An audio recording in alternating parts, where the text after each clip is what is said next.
sommes établissement santé de référence dans le cadre du risque épidémique et biologique, ce qu'on appelle le REB. Et dès le 28 janvier, quand nous avons accueilli le premier patient, nous avons activé ce plan avec l'armement régulier depuis 2 mois de chambres de réanimation, une montée des effectifs, mais également une montée en termes d'équipement. Il y a une étroite collaboration avec l'ensemble de l'hôpital autour des maladies infectieuses graves. Beaucoup de patients vont justifier une surveillance commune et éventuellement être accueillis chez nous si la situation se dégrade.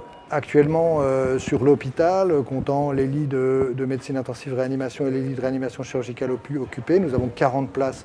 Parmi ces 40, il reste encore 2 lits disponibles et éventuellement la possibilité d'augmenter les capacités d'accueil à un peu plus de lits en fonction de la situation qui va évoluer dans les jours prochains. Je ne suis pas très inquiète sur la prise en charge des malades vu les conditions dans lesquelles on est. Ça a été très stressant au début quand on les a pris en charge, quand les patients arrivent, parce que forcément on ne sait pas à quoi s'attendre. On a l'habitude d'avoir des patients très lourds et maintenant qu'on a trouvé cet automatisme de s'habiller, déshabiller en faisant toujours attention, bon, on arrive un peu plus à gérer et du coup il y a un petit peu moins de stress.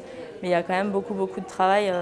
C'est quand même un petit peu plus intense que d'habitude. Nous avons la chance d'avoir du personnel qui ne travaille pas en temps normal en réanimation, que ce soit des étudiants IAD ou IBOD, des étudiants en soins infirmiers, les professionnels du bloc opératoire, des intérimaires, des vacataires, mais également l'équipe de soins palliatifs, puisqu'on a quand même un nombre conséquent de décès, dans une prise en charge qui est complètement inhabituelle, puisque les familles ne sont pas présentes.